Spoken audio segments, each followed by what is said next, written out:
Hi, it's KCCK's Culture Crawl. I'm Dennis Green, and my guests, plural, today are from Orchestra Iowa, talking about the upcoming Tale of Two Cultures concert. First off, Tim Hankewich is back with us for the second time this season. Good to see you, Dennis. Up to Masterworks II already. Yes, I actually have to go to work now. It's like the season is underway.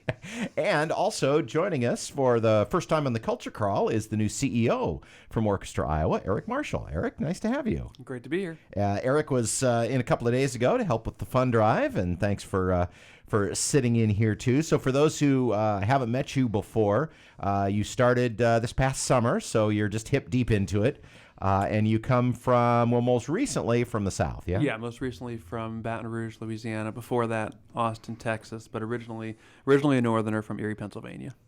And your background musically, I know you were a singer. I was a singer. Yeah. I did play jazz trombone for about 15 years. So okay. It's been about 15 years since I've also picked it up. So it's been a little while. So I'm reading I'm reading a book right now where one of the characters who, well, was murdered, but that's another story, was a jazz musician, trombonist, whose nickname was Mickey the Bone.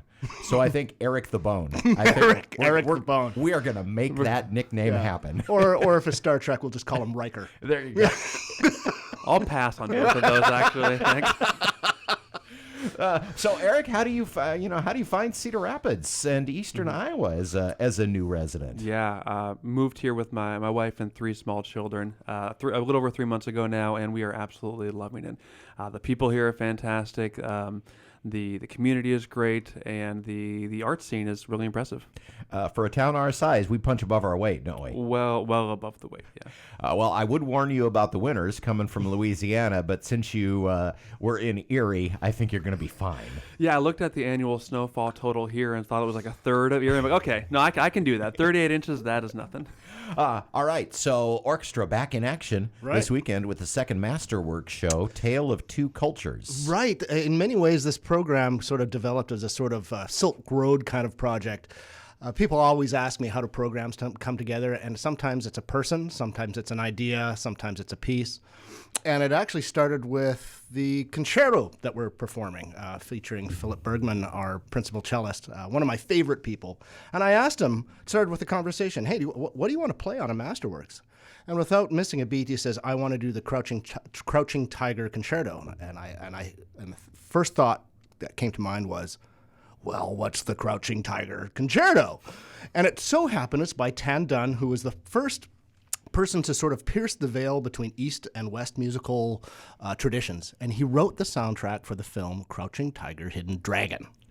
And this particular concerto takes all the musical high points of that film and puts it into this concerto featuring Philip on cello. And again, it mixes both East and West musical traditions, lots of drumming, because culturally that's how they commune with God. And so I know that my percussionists are thinking and saying, finally somebody gets it. And so it'll be a great way to hear something new, something fresh, but also something familiar with the fact that we have some of my favorite musicians playing on this particular program.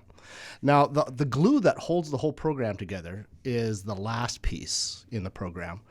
Probably, Eric and I were talking offline. This is probably in the top 40 of the biggest orchestral pieces. It's Pictures at an Exhibition. And the last 2 minutes of that piece is called The Great Gate of Kiev. And so in my own mind's eye, that great gate looks to the west and to the east, and in many ways that area of the world is sort of the portal between east and west. It was also part of a stop on the Silk Road. You'll hear lots of gong, lots of cymbals, which originated in Turkey. So it's all this cultural soup that culminates in this grand musical expression in Pictures at an Exhibition. And then we begin our program with a work called The Miraculous Mandarin, by Bartók, and Bartók being Hungarian but inspired by Eastern cultures as well. And this piece kind of is kind of like Quentin Tarantino before Quentin Tarantino. This piece actually anticipates Halloween very, very well, in that it's based on a ballet where all these criminals conspire to con people off the street. and they then beat them up and steal their money and kick them out. And like any Quentin Tarantino movie, you think the bad guys are bad? Wait till you meet the victims, that are even worse. And so a lighthearted family. Oh, yeah. And then the miraculous Mandarin, something goes awry, and they accidentally kill him. And he keeps on coming back to life. He keeps on coming until he exacts his revenge. Moo-Wa-Ha-Ha-Ha. So that is sort of our tip to the hat of Halloween coming up. But it's also part of this East meets West. The Miraculous Mandarin meets Tan Dun and Crouching Tiger, Hidden Dragon, and all kind of fortified together by this final apotheosis in Pictures at an Exhibition in the Great Gate of Kiev. Well, you say the tale of two cultures, and that's definitely what you're delivering. Right, but that's also, I think, the cornerstone of creativity. We proved this in our first concert of the season, fusing jazz and classical traditions, and you create something really quite magical. And here, this is no different with this particular concert, although the music is very different in flavor. But it is about what happens when you pierce that veil between East and West and use both musical traditions, and you come up with some pretty remarkable music. And music that we aren't always exposed to, because and it is it's my personal ignorance, and also I suspect kind of the classical tradition to look first toward European composers, but the Chinese have been doing music for about 6,000 years. For a couple days at least, but I mean, as I alluded to, a lot of the percussion instruments that we take for granted in Western orchestras, originated in the East, and so part of the whole European Western musical tradition is about adopting other people's traditions. And it also depends on what our audiences are seeking out. I mean, are they looking for the familiar? Yes, you'll get that in spades with Pictures at an Exhibition, but they're also looking for a journey of discovery, of something new. And with this Crouching Tiger, Hidden Dragon concerto, it's remarkable. And of course, the orchestra is salivating and chomping at the bit to do Miraculous Mandarin, which again, in nerdy musical circles, is a piece that orchestra musicians always want to play.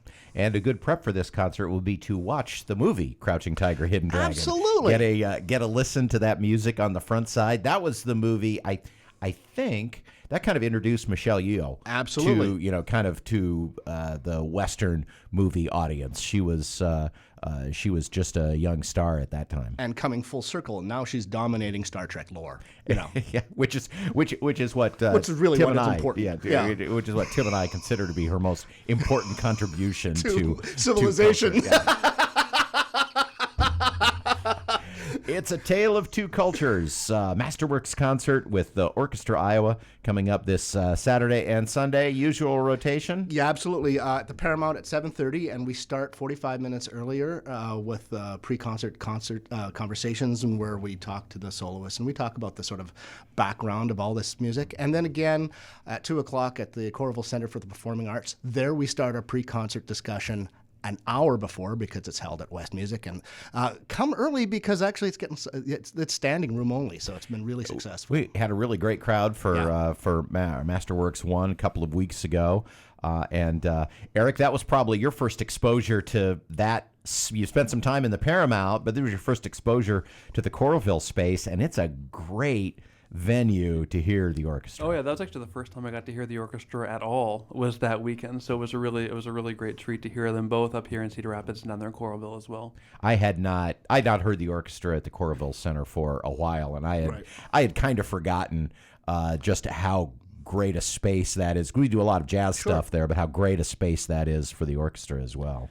Yeah, it'll be fun to see how it all fits on the stage. We've been working on It's stage, tight. plus this whole, even in both spaces, because as you were talking about, the percussion is going to be heavily featured. There's a whole wall of percussion that has to go in at one point. So I think a lot of people don't realize the whole logistics that go into concert management. Just getting people on and off stage, resetting the stage in a timely manner that still doesn't interrupt the flow of the program.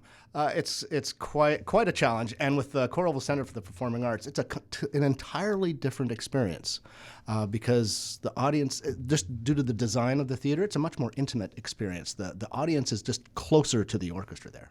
And this is where we shout out Ed Carr, Yeah. who runs the stage like no other, and his Yeah. crew of Jan and Kristen Rosauer and Darren Carr, are managed to not only rearrange the stage as needed, and there was a lot of work at the jazz show a few weeks ago, but also fitting it into two completely different spaces in the course of 2 days. I affectionately say we beat them like rented mules, but you know what? They like it. They like it. And also great to get to highlight one of our own orchestra members. Talking about punching above our weight, Eric, I'm sure if you've been listening to soloists and meeting some of the musicians again, I'm sure you've just been hugely impressed by the quality of artists that make up our orchestra. Yeah, and anytime we can feature one of our own, I think it's really exceptional. And Tim definitely picked a good one to feature for this weekend. So it's a tale of two cultures with Orchestra Iowa again Saturday night at the Paramount, Sunday afternoon at the Coralville Center for the Performing Arts. How do we get tickets? Eric, you want to take this one as the newbie? artsiowa.org. Or orchestraiowa.org. All right. Well, good luck with it, and thank you both, and we'll talk again in a few weeks for the next show. All right, we'll see you then. Thank you. You can hear the Culture Crawl live on the radio most weekdays at 10:30, on demand at kcck.org/culture, or subscribe using your favorite podcast player. Watch our videos on the KCCK Facebook and YouTube channels. Our producer is Lydia Kilgore. The Culture Crawl theme is composed by Vivian Shanley. I'm Dennis Green, and I'll talk to you later.